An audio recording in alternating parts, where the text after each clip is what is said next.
All right, time for a brand new 2019 review. Where's my drink? Gotta have my drink ready. Oh, what is that?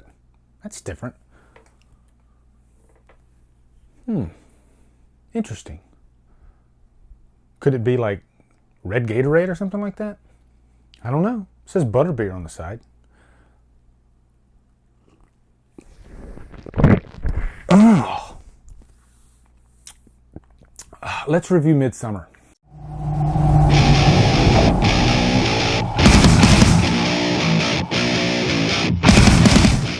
Midsommar stars Florence Pugh, Jack Rayner, and is directed by Ari Aster. What's up, guys? Welcome to a brand new 2019 movie review. We're gonna do a movie that I was highly anticipating this year because of last year's Hereditary. Midsommar, directed by Ari Aster. The guy, I guess like Jordan Peele, is really making a name for himself in Hollywood, especially in terms of horror. The thing about horror movies is it's nice when you have directors that have such a creative, visionary style, like Ari Aster, like Jordan Peele, that try to shake the landscape up a little bit, you know? Take us away from the norm with the supernaturals and the slashers. We all love that stuff, but it's nice when we have stories that challenge us, that make us think twice. Like, did I like that? Did I not like that? What's going on here? So I knew going into this that this was going to be that type of movie, especially based on the trailer and especially based on Hereditary from last year, because Hereditary was insane. And from an acting standpoint, what not only Toni Collette, but the rest, you know, Alex Wolff especially, wow. I love when you can get some really strong performances in not just horror, but any movie. And I will say, I just watched this movie for a patron request, Dead Ringers with Jeremy Irons. It's a Cronenberg movie. I'd never seen it before.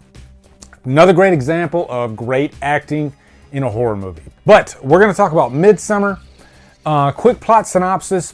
This couple, you can tell that there's trouble in Denmark. You know, there's some strain there in their relationship. A little bit more give than take on one of the parties. And you have this like tragedy that happens at the beginning of the movie involving the girl, Dani, played by Florence Pugh, who does a phenomenal job in this, by the way.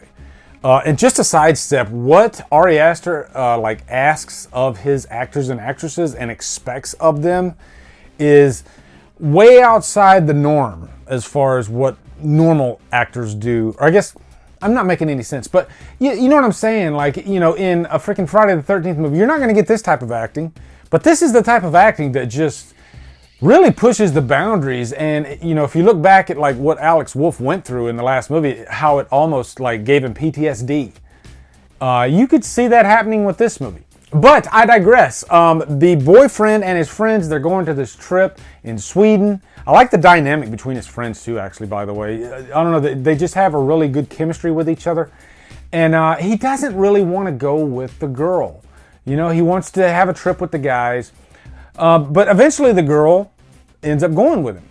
And, you know, he's in this fine line here because you can tell that this is a guy that wants to break up this relationship. But a horrible thing happened. And so he's kind of, you know, I hate to use this term, but he's stuck with her.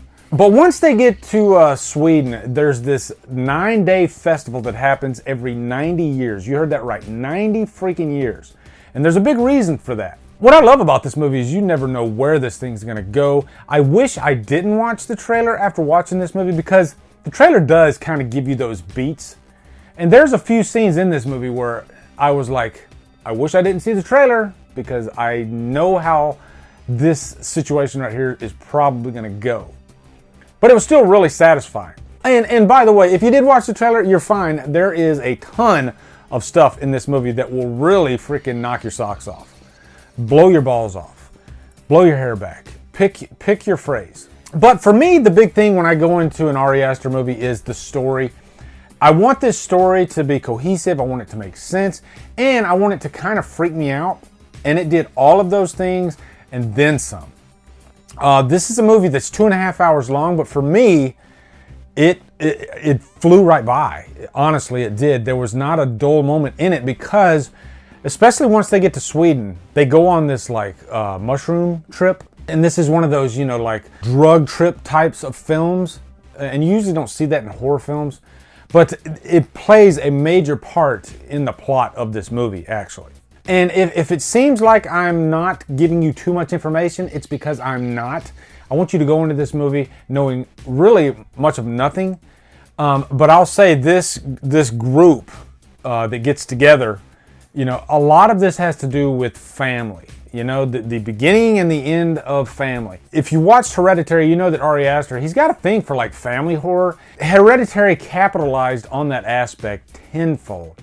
Because horror is one thing, but when horror is like involved in the family dynamic, then it can really be effective. Take The Exorcist, for example. That's a great example of horror in a family. We saw what happened to the mom after, what happened to Regan. The mom couldn't deal with it, and then there were some horrific scenes in that movie. Same thing here. You got this group of young people that end up in this like 9-day celebration, and they're really in the wrong place at the wrong time, and some really horrible shit happens. And one thing I really wanted to discuss was polarizing films, because it seems like a lot of the audience reactions to these types of movies is split right down the middle. Even on Killer Flicks, when I go into Killer Flicks, half the people loved this movie that saw it, and then half the people said, not for me. And I respect that. That's just polarizing films for you. Raw was a great example. That was a movie when it came out, like, a lot of the audience was like, this is just not for me at all. And then you had people like me. I tend to gravitate towards polarizing films just because, I don't know, maybe it challenges me or something, but I was just completely involved in what was going on in Raw and in this movie, Midsommar. And I think the thing with polarizing films too is it really pushes the boundaries as to what can happen in a movie, not just horror. And Midsommar really shows you some stuff that you've never seen before. And it really shakes you.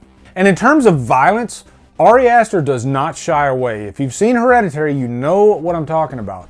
Same thing in this movie. There's some graphic violence in this movie, actually, in terms of like head trauma, body trauma. I mean, this is horror in its purest form. And what's cool about this movie is most of it takes place in the day, which is crazy. So anyway, guys, I don't want to give you too much, but I will say this movie was insane to me. It's definitely in my like top 3 of the year. I'm giving this a Trapped on an Island. It was that good of a movie. And I think I gave Hereditary a Trapped on an Island too. I mean, it's just unlike any other horror movie I think I've ever seen. Seriously. Even separating it from like polarizing films. So let me know in the comments your thoughts on Midsommar. Looking forward to hearing them. Also, be sure to come over to Killer Flicks, where we talk horror all day and every day, and on Fridays we do Free For All Fridays. Follow me at Drumdums on Facebook, Twitter, Instagram, and Letterboxd. Anyway, guys, thank you so much for watching. Have a great day, and Drumdum out.